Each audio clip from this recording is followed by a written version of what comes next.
La République a menti. Bref aperçu de l'histoire officielle. Nos ancêtres ont vécu la misère sous les princes, la Révolution les a libérés, et la gauche émancipée par la législation sociale. Travaillons avec notre intelligence et réfléchissons. Comment imaginer à la vue des merveilles laissées par l'Ancien Régime, ce qui n'en reste est malgré les nombreuses destructions de ce qui rappelait nos rois, comment ne pas rester interloqué à la vue des architectures en harmonie avec la nature, où déjà avant l'heure et quelques siècles avant l'écologie, on travaillait dans le respect de l'environnement. En admiration des meubles finement ciselés, nommés par le nom d'un roi pour qualifier l'art de l'époque et dont on s'arrache encore aujourd'hui à prix d'or les créations. Ce temps rustique où existait déjà une ébauche de législation sociale populaire et spontanée, savamment occultée par nos professeurs républicains.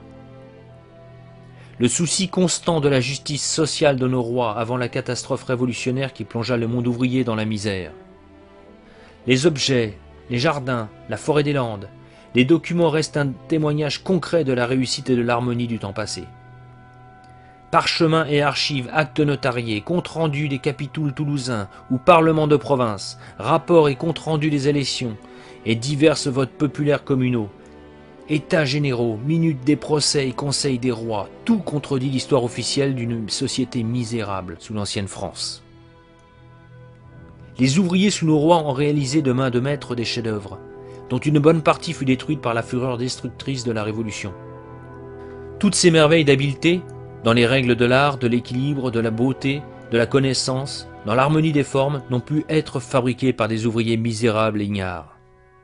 Certes, les conditions de vie n'étaient pas gavées de matérialisme comme aujourd'hui. Certes, les épidémies, la mort et la guerre rythmaient la vie populaire.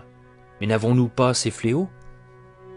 Certes, la vie communautaire était dense, alors que nous vivons dans un individualisme ravageur, créant la misère morale et sociale terrible. Les suicides et le mal-vivre touchent aussi la jeunesse principalement. Séparation des familles, abandon des vieux et suppression des naissances, souvent par confort, sont notre lot quotidien. Faudrait-il rajouter une population gavée de calmants en guise de drogue, symptôme de l'échec cuisant de la société de consommation? Sommes-nous mieux qu'avant? Certes, on se déplaçait à cheval ou à pied, et non en voiture, souvent d'ailleurs dans des bouchons interminables. Mais qu'avons-nous fait du temps pour vivre et apprécier les choses et les gens?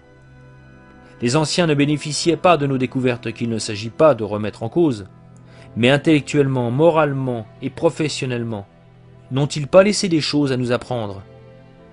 Il faut prendre le temps de se poser des questions. La tradition est critique et l'empirisme qui nous guide et demeure notre science dans l'observation et l'application nous montre des richesses oubliées qui feraient tant de bien dans notre société se liquéfiant. Cette science empirique démontre l'incontestable dégradation de la condition sociale depuis la Révolution. Le prolétariat et le paupérisme sont les conséquences des actes d'interdiction aux ouvriers de s'associer de 1791 avec la loi Le Chapelier. Les milliards accumulés pendant des siècles par les organisations ouvrières nommées corporations et dilapidés permirent à la République d'installer au pouvoir les parvenus financiers qui soumettront dans un véritable esclavage les enfants à partir de 5 ans, tous sexes confondus dans des rythmes de travail pouvant aller jusqu'à 15 heures de travail par jour et nuit. Tout cela dans des manufactures pour le succès du libéralisme économique venu d'Angleterre triomphant de l'Ancien Régime. Les idées des Lumières utopiques sur lesquelles repose notre société ont broyé tout ce qui représentait notre spécificité française. Bref, la misère ouvrière fut la conséquence de la fin de la royauté protectrice, car peuple et roi font un. Certes, l'industrie existait sous nos rois. Mines, manufactures et fonderies étaient gérées de manière artisanale, voire familiale, mais dans le respect des ouvriers. On y découvre d'ailleurs des horaires de travail en 3-8. La vie des hommes était cadencée au rythme du respect familial et l'Église protégeait ce système. En aucune manière, on n'aurait touché les repos, congés ou multiples fêtes religieuses. Alain Decaux écrivait que nous avions alors autant de jours de congés qu'aujourd'hui.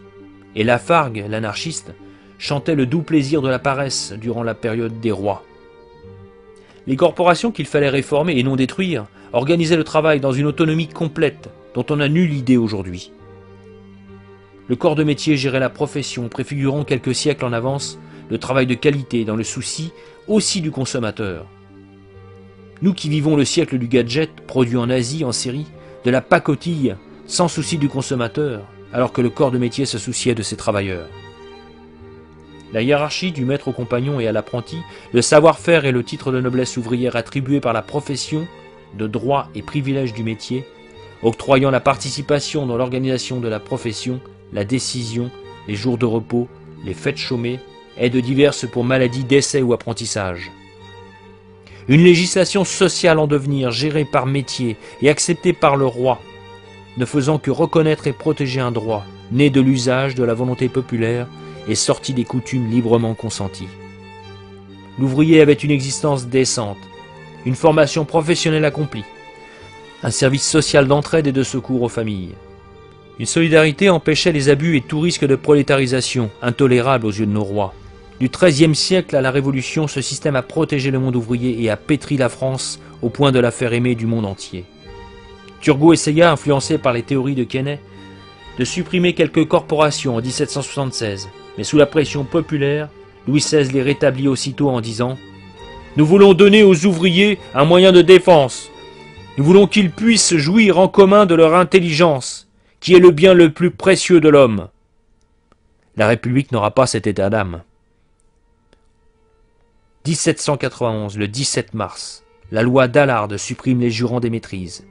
Devant le risque du regroupement des métiers, intervient la loi Le Chapelier du 14 juin qui interdit les associations ouvrières, sur leur prétendu intérêt commun.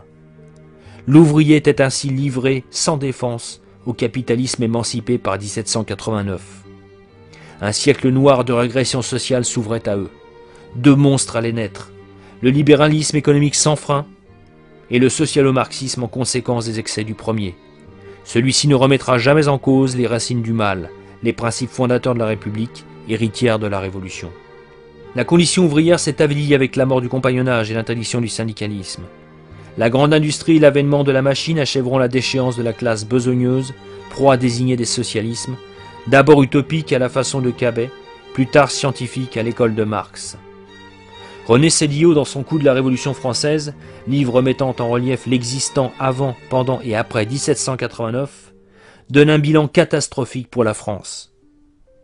Alain Decaux parlait de 60 jours chômés, en plus du dimanche, au XIIIe siècle. Certains ouvriers avaient un mois de vacances. Peut-être exceptionnel, mais les semaines étaient de 4 jours au Moyen-Âge. Ce qui fait à la fin de l'année autant de jours qu'aujourd'hui.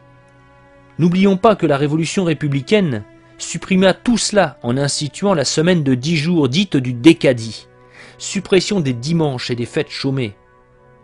Plus d'associations, avec à la clé une extension des heures de travail infernales jusqu'à 15 heures, jour comme de nuit.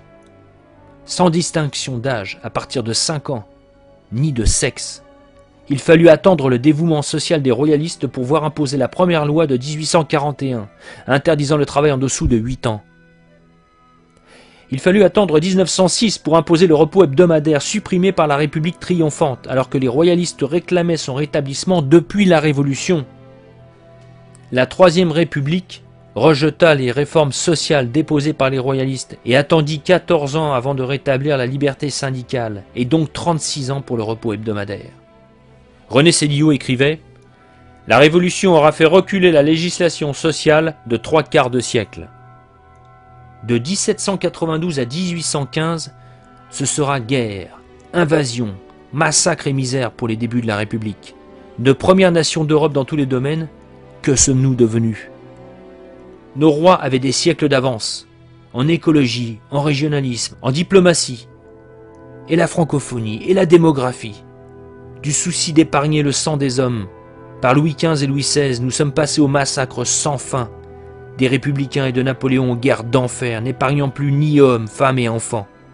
Écoutons Edmund Burke. Les révolutionnaires se sont montrés les plus habiles artisans de ruines qui aient jamais existé au monde. Ils ont entièrement renversé leur commerce et leurs manufactures. Ils ont fait nos affaires à nous, leurs rivaux, mieux que 20 batailles n'auraient pu le faire. Triste bilan de la Révolution et de la République. Alors, libérons-nous. Notre jour viendra.